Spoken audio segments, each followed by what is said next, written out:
Hey, what's going on, guys? Today we got the Predators news of the day, and it looks like what we got on the agenda is the first round pick in the 2020 draft, Nick Bonino being traded, Turris and Santini being bought out, and the current situation as far as the Predators roster and what I think will happen as far as who gets signed and who I think they should sign in free agency. To start off, of course, big news. Yaroslav Askarov was drafted in the first round by the Predators at 11th. Personally, I thought if the Devils didn't get Askarov, I thought the Predators were going to get him.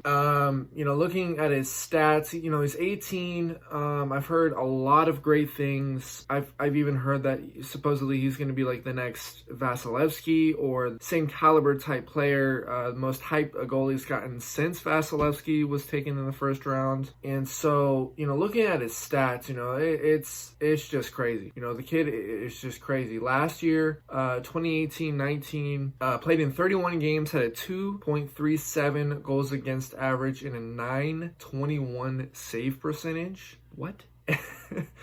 The 1920 season, he played 18 games, had a 245 goals against and a 920 save percentage. And then last year, he played 5 games, looks like two in a different league, the VHL, 252 goals against, 900 save percentage. And then he played 3 games in the KHL last year with a 74.74 goals against and a 974 save percentage. Now, obviously, the biggest thing, the storyline behind this potentially is knowing that Pekka Rinne, this is likely his last year. You have UC Saros that's going to take the reins and become the starter. You're kind of wondering whether or not he can really take the reins, if he can be that consistent goalie that the Predators need. But I think it's definitely smart with Rinne retiring potentially after this coming season to pick up a guy like Askarov and potentially have a future there in net several years down the road, because I'm sure it'll probably take another couple of years to develop before he can really get into the NHL.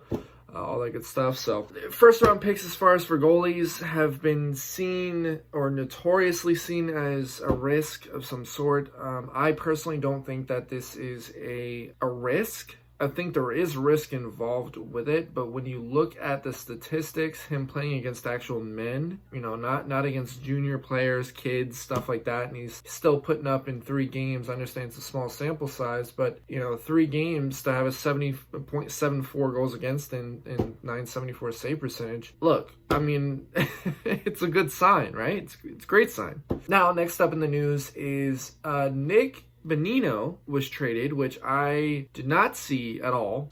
So he was traded for 2 picks and Luke Cunnin for the Wild. Now, this is huge. Of course, you still got to sign him. He's an RFA. He's not signed, Luke Cunnin. But you're getting a 22-year-old that just came off a season of 31 points, 15 goals, 16 assists in 63 games. That's huge. So you're basically trading a 32-year-old in Nick Bonino for a much younger player that potentially you see can be producing 30 to 40 points every year. Of course, what you're losing with Nick Bonino is a lot of experience, playoff experience. He played really well for the Predators last year, having 18 goals, 17 assists, 35 points in 67 games. He was a force out there. I think personally a great fit for the Wild. And I think that Luke Cunnin is a great fit for the Predators. I'm leaning towards saying the Predators won this trade, but either way you look at it, it's a mix-up for both teams, which is what they need going forward. Wild got what they needed, and the Predators got what they needed. I think is a great overall trade. Poile did great there, for sure. The Turris buyout, which I was really hoping would happen, and that has got to be likely the worst signing, if not one of the worst signings that Poile's made. Definitely regretting this now. He would have had $24 million dished out the next 4 years. This is definitely a move that you need to take if Poile wants to go out and get a potential free agent that's on the market now. Also to be able to afford the current players that need to be signed right now. Great move, I think, think personally. But of course, with the buyout process, I should say, basically the next 8 years, they're going to be facing $2 million of a penalty for the buyout. So until the 2027-28 season, they're going to be paying $2 million out to Kyle Turris. So it's immediate relief now for the benefit of the team now, but it does hurt them in the long run. I think $2 million isn't too much, but it's still 8 years is a lot. But I think this is a great move for sure. For me, Santini, I'm not even sure why he bought him out. I think he was he was getting paid, I think 1.7 million or something like that. I didn't really see the point in that. Apparently, I guess Poile did, otherwise he wouldn't have done it. I think it's a great move. And then to wrap it up, of course, the current state of as far as who they need to sign, they still have to sign Blackwell, Smith, of course, like I just said, Cunnin, Granlund, Weber, and Holzer. Now, of course, there's talk that I don't think Predators re-sign Granlund.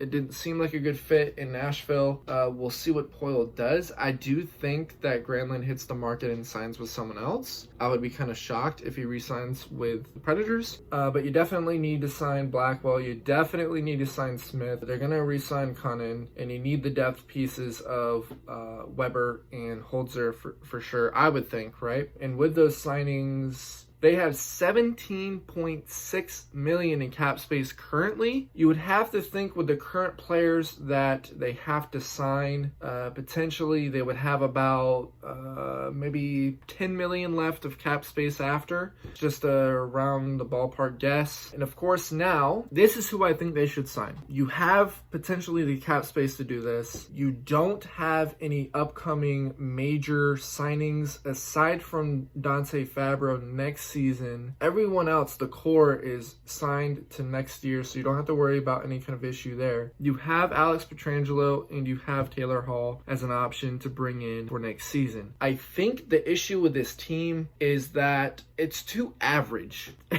The best way to put it. They need a little bit of a mix-up here. That's why you went out, Poile, got Luke Cunnin, mixed it up a little bit. And I think either adding Pietrangelo or Taylor Hall adds an element to this team that will definitely improve their roster and their chances next season.